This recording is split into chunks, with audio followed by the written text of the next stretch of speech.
G'day, Turbo Tristan here, and in today's video we're going to tackle the intercooler. Welcome to number 3 of 20-minute turbo conversion. As stated, we're going to get stuck into the intercooler today.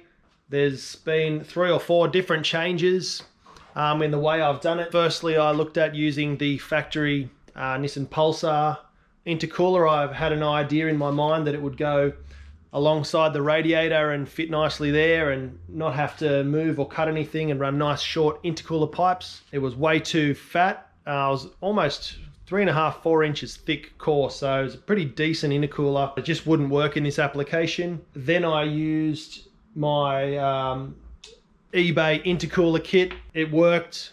Everything was fine, as you'll see in the video, but I wasn't happy with it. There was too many elbows, too many bends. So then I went and spent a bit more money and got some more silicon. Still not 100%. I'm gonna need to find somewhere to weld a couple of pieces of aluminium together for me.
Alright guys, intercooler is mounted. I'm not 100% happy with it, but it will do the job.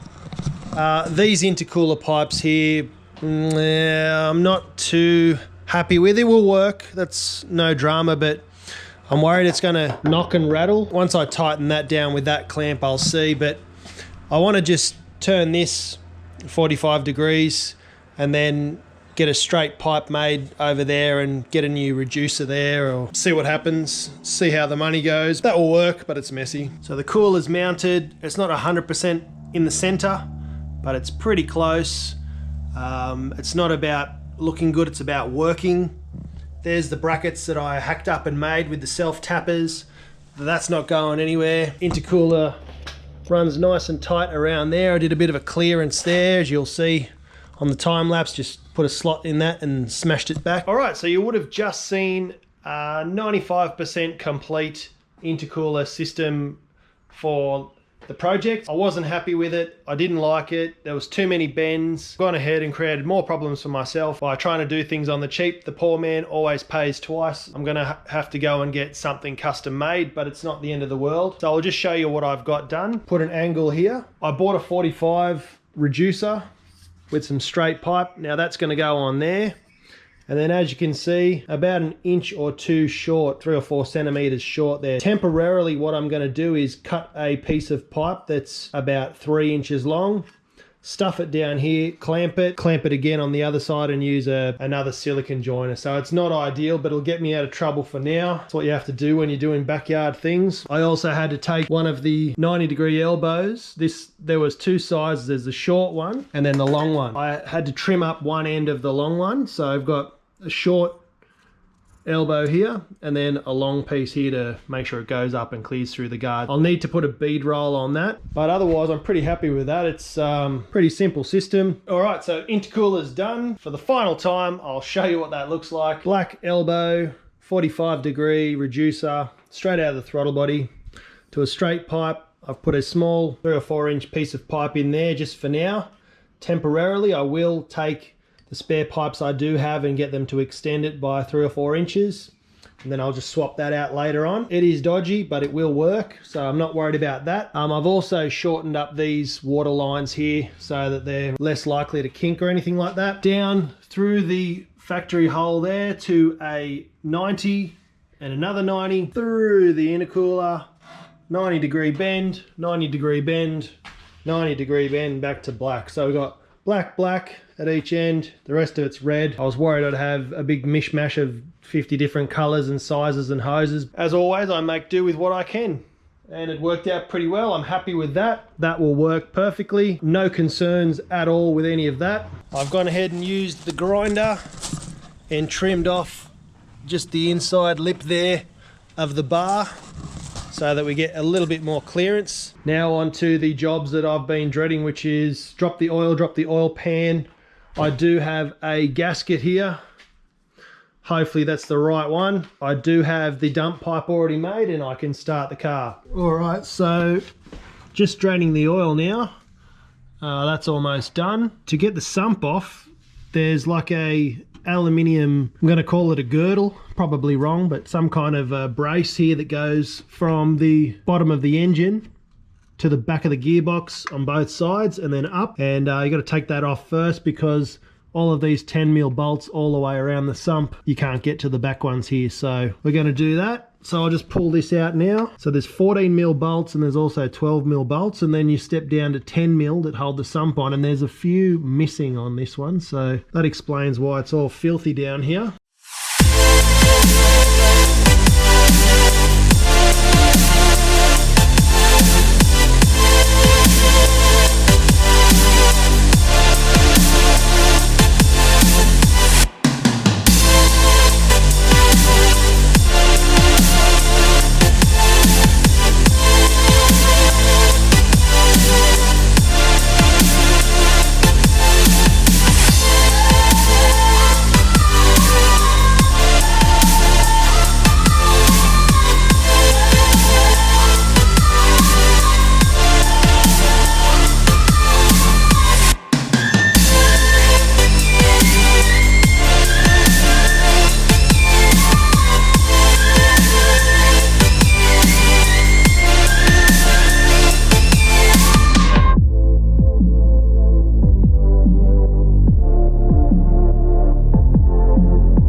so I made a big mess. There's metal shavings all through the sump, which you expect, but there's my oil drain hole.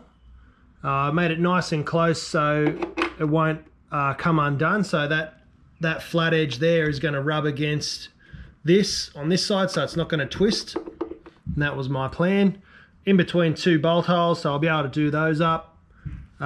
Plenty of thread on the other side, which I'll clean up this. There's bits of metal here, and then the nut goes on the other side. All right, not sure what happened there with the camera, my bad, but I've cleaned out the sump, washed it out 10 or 20 times.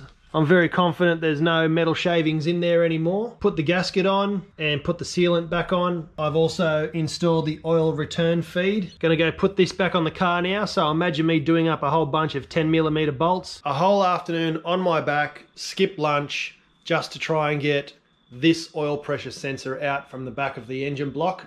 It sits just above the oil filter on the D series Honda. Usually they'll be around about where the oil filter is on just about any car. It was a 24mm hex, and there's just no room to get a socket on there or a spanner or anything. There was only just like 1 or 2 millimeters of the ratchet drive that would go in the end and actually slip out and everything. It was a mission, but I'll show you where it was. So there's the oil filter. Just above that there is a hole where the oil pressure sensor goes. So that just went in here like so. So that was living up under there. It took forever to get out. Now we need to take this fitting and we need to get it on there. So that goes in there like so. And then the pressure sensor goes onto the back of that. Too hard to film and get the light and the tools in there at the same time, so I'll come back once it's done and show you what it looks like. All right, there we are, oil feed line done. One step closer to starting the car. I'm gonna stick an oil filter on so I don't forget that, and then move around to the other side of the car. I'm just gonna go and put the dump pipe on. So this is the dump pipe for now. It's not the final dump pipe, as you can see, because there's no muffler on there, but I just made a cardboard template in the engine bay where I needed to have clearance along the back of that curve there, and that clears the power steering pump perfectly. So the rest of it doesn't really matter because we're going to probably cut this off at the bottom and put another bend in there so it goes underneath the sump. I just wanted to mention the place that did the dump pipe. Now, I just walked in off the street with my piece of cardboard and my V-band flange, and I asked, could you make this? They did. It was a fair price. I got it done. I needed it done. I don't have a welder at home. Then I asked them if I could dumpster dive in their bin to find, you know, a rear muffler for the car. They said yes.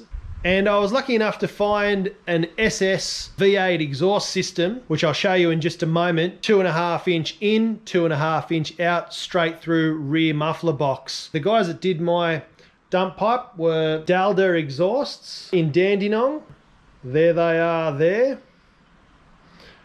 The guys were really helpful, really cool, and I'm going to take the car back there to get the rest of the exhaust done, and I'll film that once it's done. But for now, if you need anything, you're in Dandenong or you're in Victoria, give these guys a hit up. Really cool bunch of guys. So I'm going to go and stick that on now. All right, so this is the exhaust that I got off the guys at Dalda Exhaust in Dandenong. Now it's an X-Force exhaust system. Now I've always run X-Force. I know the guys there quite well, and I've done a lot of work with them in the past, so I'm happy to use their product even though it was free. It comes with these awesome dual tips, which I'm not going to use, so I'm just going to undo this flange and run the straight 2.5 straight out the back, maybe put a tip on there or something. This will get cut off, but that's going to be my rear muffler box, guys. And this idea, something that I wanted to do, but I was encouraged to do this by my mate Stu, who also supplied the turbo. So thanks again, Stu. I don't always think of everything, but I'll take on all suggestions, so please leave your suggestions in the comments. I'll always read them, I'll always respond. But thanks very much, Dalda Exhaust. Now to get the car. All right, enough mucking around. Time to get this on the car and give it its first start.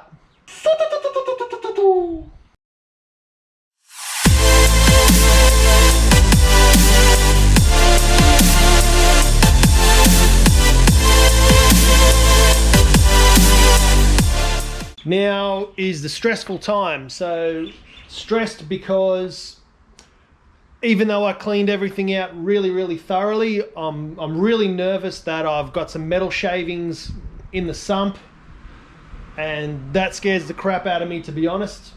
I'm also concerned that something's going to leak, like the oil feed. It wasn't always the best fittings, so I'm just concerned about that. So hopefully that's not the case. The water lines could leak. We could spin a bearing straight off the bat. Intercooler pipes could pop off. That's probably a given. I'd say they're probably going to come off because there's a couple of them that I haven't got the beads rolled on. But yeah, we're moments away from starting the car. There was some problems with the fog lights, as you can see down there. I've retained them. They all work. Everything's great. We're going to keep the fog lights. They look awesome. I'd be really upset if there was a big hole in my front bar, because you have to cut out quite a bit of this to fit the fog lights, and then if I couldn't run them, I'd have to have that out and it'd just be a big messy hole. So I'm glad I was able to keep that. All right, here we go. The very first start. This is no showbiz. This is the actual real first start of the car. I'm gonna sit the camera down. I'm gonna run over and fire it up.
As you heard, it starts, it runs, but it's leaking oil like a mofo. So that oil feed line directly into the top of the turbo, I couldn't find a fitting that fits it. I've got a funny feeling it's a banjo fitting. During the week, I'm gonna have to take the turbo off and all the lines, and then try somewhere else to get a better fitting that goes in the top of the turbo. That's not a big deal. It's gonna take a few hours worth of work, and it's really annoying and frustrating. So the oil feed works, everything else works. Far out, that's disappointing. And that's what disappointment looks like, guys. Fresh oil on the ground. It starts, it runs, and it leaks oil. So I just need to change one fitting and then we should be in business. I can take it for a rip up and down the street. Should be good. I'm gonna take the rest of the exhaust off, put the front bar back on. Well, I'm happy the car starts, the car runs. It does have a massive oil leak out of the oil feed line, but that was a gamble anyway. But I just wanted to say thanks for watching. Stick around. We've still got to do the fuel system. I've still got to fix that oil leak, so I'm gonna have to pull the turbo off and take it down and try and get some fittings that go in the top of that. Hopefully I can find something locally. I've got a funny feeling it's a banjo fitting that needs to go on there, kind of similar to a Silvia. So we'll see how we go. But yeah, I'm really stoked with that. It sounds mad, and I can't wait to drive it. Thanks for watching, guys. Stick around for the next video on how to turbo your car in 20 minutes. See ya. Today I came up with the idea that when I hit 1,000 subscribers, I'll shave my head. Getting a bit thin and thinking about it for a couple of months now, and I need some motivation. So if you can help me get to 1,000 subscribers, bzzzt, off comes the hair. There you go, it's on the internet now, so I have to do it.